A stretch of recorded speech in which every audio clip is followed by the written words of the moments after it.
भारत बना दुनिया की सबसे बड़ी चौथी अर्थव्यवस्था। आइए हम समझते हैं इस बात को कि चौथी सबसे बड़ी अर्थव्यवस्था आखिर बना है या नहीं है।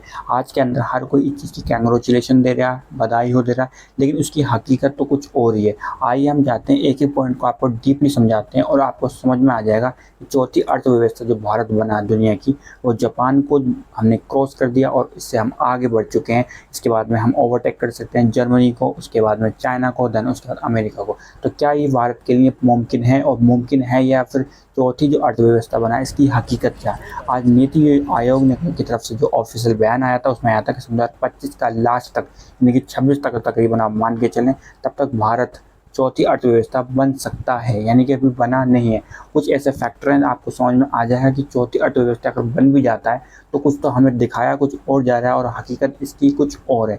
तो आज के टाइम में हम कुछ ऐसे फैक्ट रखते हैं आपके सामने, उसके बाद आप डिसाइड करें कि आपको जो हकीकत में दिखाया कुछ और जा रहा है और है कुछ और। सबसे पहले हम बात कर लें बाराबंकी के अंदर। बाराबंकी के अंदर अभी एक इंसिडेंट होता है कि हॉस्पिटल के अंदर एक लड़की आती है जो प्रेग्नेंट होती है।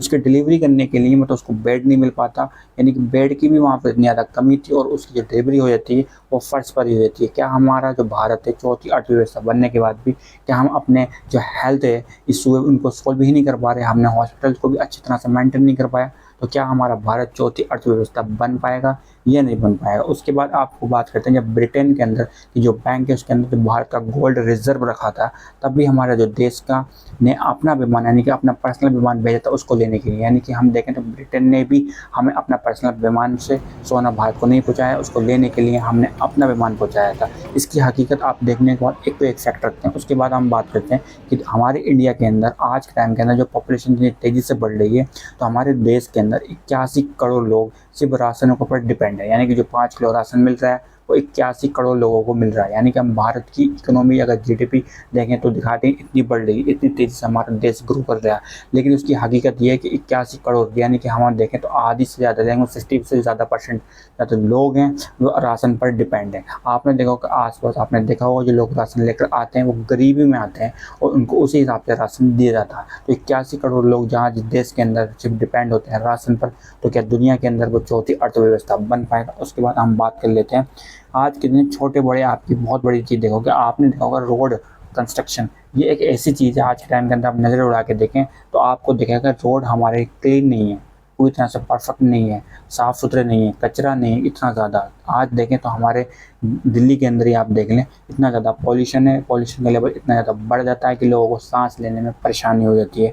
और आप देखें इंफ्रास्ट्रक्चर टूटे फूटे, आज ब्रिज के आपने देखने होते हैं कि वहाँ का जो ब्रिज है वो कोलैप्स कर गया। एक के बाद एक ऐसी घटना देखने को मिलती है कि हमारे देश के अंदर दिखाया कुछ हो जा रहा है, लेकिन अंदर ही अंदर हमारा जो देश है काफ़ी तरह से वीक हो रहा है, क्योंकि पॉल्यूशन का लेवल बढ़ गया है, डटी हमारे आसपास देखें कचरा फैला पड़ा है, साफ़ सुथरा नहीं है।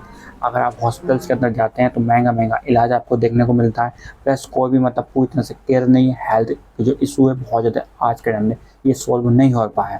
अब बात कर लेते हैं कि आज के अंदर इतनी ज़्यादा लोगों को गरीबी हो गई है कि उनको अपना फ्लैट लेने में, यानी कि फ्लैट लेने वाली भारत के अंदर एक इंसान को अगर फ्लैट लेना तो उसको लिए भी बहुत ज़्यादा मुश्किल हो पैदा होती जा रही है। भारत के अंदर जॉब्स का बहुत ज़्यादा कमी होती जाती है, यानी कि भारत के अंदर आप देखें तो बहुत ज़्यादा कम जॉब्स आपको देखने को मिलेगी। आज के टाइम के अंदर बिजनेस करना भी बहुत ज़्यादा मुश्किल हो गया, अलग अलग तरह के फैक्टर बिजनेस पर डिपेंड होते जा रहा है। पेंशन के जो होती है वो पूरी तरह से समझ में नहीं आता कि पेंशन का जो चक्कर है वो क्या चल रहा है।